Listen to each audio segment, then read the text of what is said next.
If you are here listening to this, something about the Darkroom Retreat has probably caught you. Maybe you are seeking healing, clarity, spiritual connection, or a reset from the constant stimulation of modern life. Or maybe you do not fully know why you are interested yet.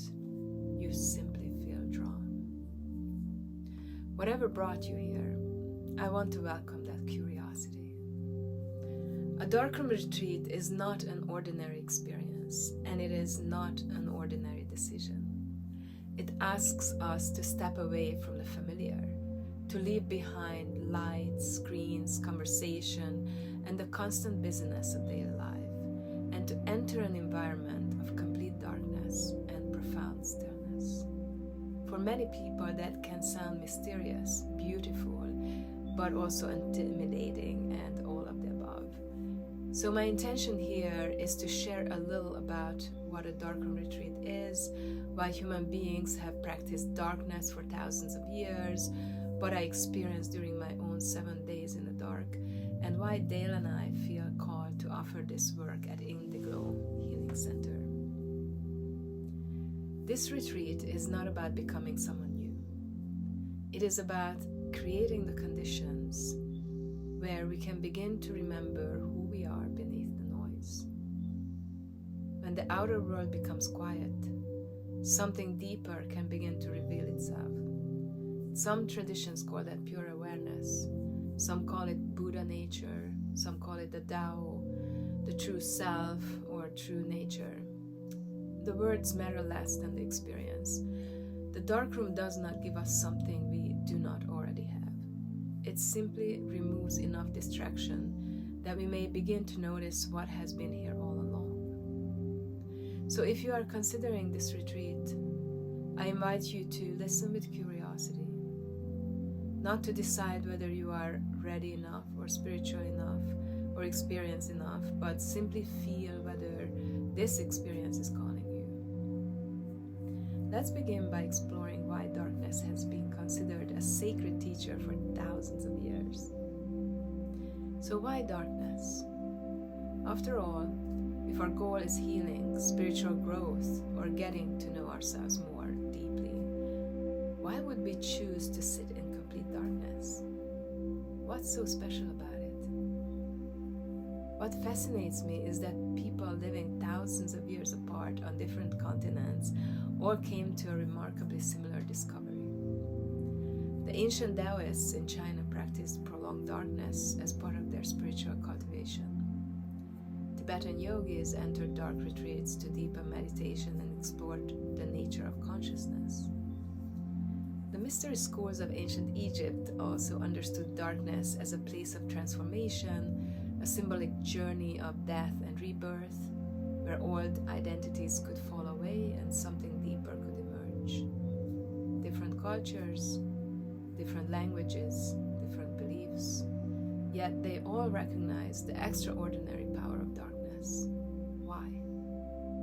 I believe it's because darkness gently removes what constantly pulls our attention away from our true nature. Think about your average day. From the moment you wake up, your senses are busy. There is light, conversation, emails, phone calls, music, traffic, responsibilities, decisions. Even moments that are meant to be restful often become another opportunity to scroll through our phones or think about what's next. Our attention is almost always directed outward. We become experts at navigating the external world, yet many of us rarely spend time becoming intimate with our inner one. A darkroom retreat quietly changes that, not by asking you to do more, but by inviting you to do less. There is nothing to accomplish, nothing to perform, nothing to prove. As the outer world becomes quieter, something very natural begins to happen. Your awareness begins turning inward. You may begin noticing your breath in a way you never have before.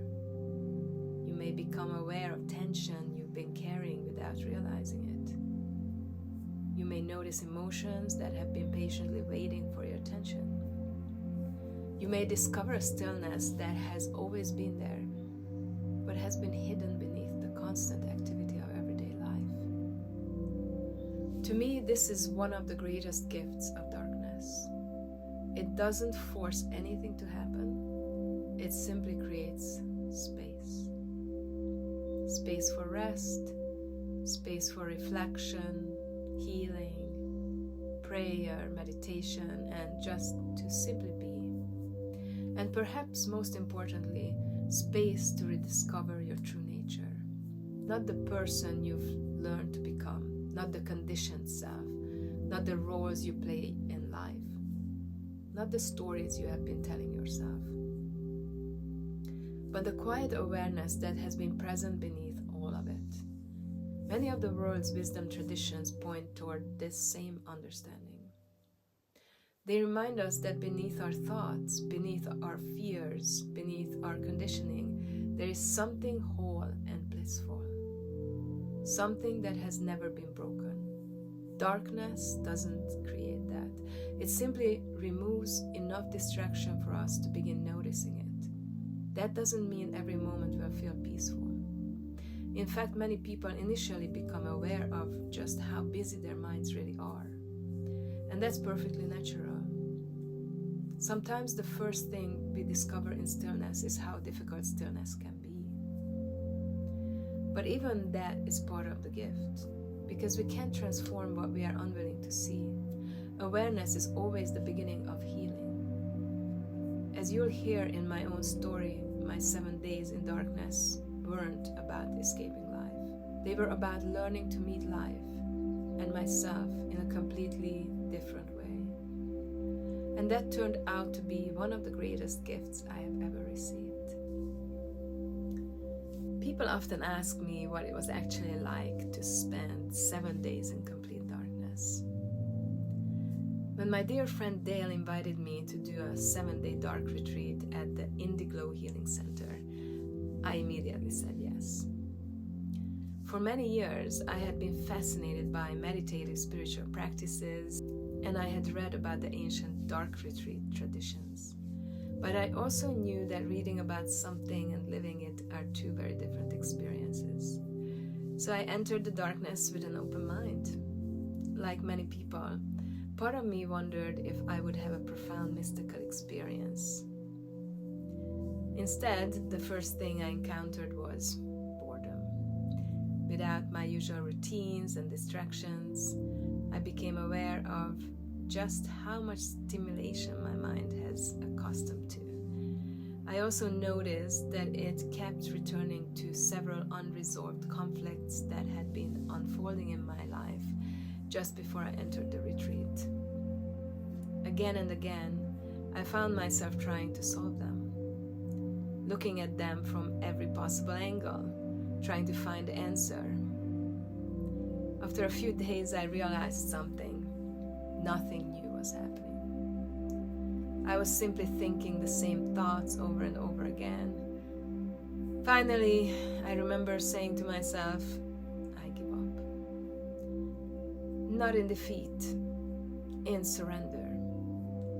I realized those situations weren't going to be resolved while I was sitting in the dark room. So instead of trying to solve them, I turned toward practice. Every day I practiced yoga, discovering how differently the body feels when movement is no longer guided by sight. I practiced breath work, allowing my breath to settle my nervous system and bring me back to the present moment. And I meditated. One of the greatest gifts during my retreat was Dale's guidance. He gently reminded me not to become attached to whether I was having visions or not. Instead, he encouraged me to keep returning to meditation itself, to presence and to awareness. That simple advice changed everything. After several days, I did begin seeing beautiful inner imagery, especially in the evenings. Gentle mandala-like patterns, sacred geometrical forms, subtle and beautiful. But they weren't the point. The real gift wasn't the visions. The real gift was rediscovering my yoga, breathwork, and meditation practice in a much deeper way than I had ever experienced before. Without the usual distractions of everyday life, these practices took on an entirely new depth. Yoga became a meditation in movement.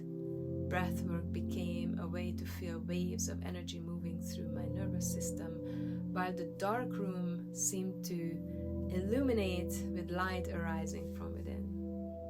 And meditation became less about trying to achieve something and more about simply being present. As I settled more deeply into the silence, I began noticing a spaciousness between my thoughts that I had rarely experienced before. The constant mental chatter gradually softened. I found myself resting my attention on the subtle ringing in my ears, allowing it to become my meditation object. And in those moments, I experienced a profound sense of freedom, not because my life had changed, not because all my problems had disappeared, but because for those moments, my mind was no longer caught in them. When I emerged from the darkness, I understood why these retreats have been practiced for thousands of years. This was my experience. Yours will undoubtedly be different, and that's exactly as it should be. Because the darkroom doesn't give everyone the same experience. It gives each of us the opportunity to meet ourselves exactly where we are. Perhaps this is a good moment to tell you a little about myself and why this work means so much to me. People sometimes ask how I came to facilitate darkroom retreats. The answer is that I didn't arrive here by following a straight line. Like many people who dedicate their lives to healing, my journey began with my own search for healing. When I was a teenager, I experienced significant health challenges that completely changed the direction of my life. At first, I simply wanted to feel better, but as I searched for physical healing, my question became much bigger. What creates suffering? I was wondering. Looking back now, I realized that I wasn't only searching for healing. I was searching for spiritual awakening. I was searching for my true self, for the deeper essence of who we are beneath all of our fears, our stories, our conditioning, and the many identities we collect through life. That search has guided me for more than 30 years now. Along the way, I became a yoga teacher because I discovered that the body carries not only tension but also tremendous wisdom. I became a certified breathwork teacher because I experienced how profoundly the breath can calm the nervous system, open the heart, and reconnect us with ourselves. I trained as a clinical hypnotherapist because I became fascinated with the extraordinary capacity of the subconscious mind to heal and transform. I also immersed myself in trauma-informed approaches such as internal family systems, birth into being, theta healing, and other modalities that all point toward the same truth. Healing happens when we embrace the parts of us that are in pain. And rewiring the subconscious mind can produce immediate positive effects. Music became another part of that journey. I've always been an artist and a songwriter, and over the years, music became a form of prayer. Through sound healing and medicine music, I witnessed how vibration can reach places that words cannot. For the past 10 years, I've also had the privilege of facilitating sacred plant medicine ceremonies. Those years taught me many things. I learned that people don't heal because someone gives them all the answers. They heal because they are held in a safe, compassionate space where their own inner wisdom can emerge. That understanding has shaped everything I do. Whether I'm guiding someone through hypnotherapy, teaching breathwork, leading ceremony, singing medicine songs, or simply sitting with another human being in silence, my intention is always the same: to create a space where people can remember who they truly are beyond the conditioning and trauma-induced negative thought patterns. When my friend Dale invited me to spend 7 days in complete darkness, I immediately recognized it as another doorway into the same exploration. After those 7 days, something became incredibly clear to me. The darkroom isn't separate from all these other practices. It brings them together. Yoga became more embodied, breathwork became more alive, meditation became deeper, silence became a teacher. And underneath it all, I experienced moments of simply being, without needing to become anything. That is why this work feels so meaningful to me. Not because I believe darkness has magical powers, but because it creates an extraordinary environment where the nervous system can settle, the mind can become quieter, and we have the opportunity to rediscover something essential that has been within us all along. That is the space Dale and I hope to create for every person who joins us. Not a place where something is done to you, but a place where your own wisdom has room to speak, where your own healing can unfold naturally, and where perhaps you begin to remember the quiet presence that has been patiently waiting beneath the noise of everyday life. For me, there is no greater privilege than accompanying another human being on that journey. If you'd like to explore whether this retreat is the right fit for you, I invite you to schedule a discovery call with me. We'll have an opportunity to get to know one another, answer any questions you may have, and see whether this experience feels aligned for you. And if you already know that you are ready, you are welcome to go ahead and reserve your place. Dale and I would be honored to accompany you on this extraordinary journey. Thank you for spending this time.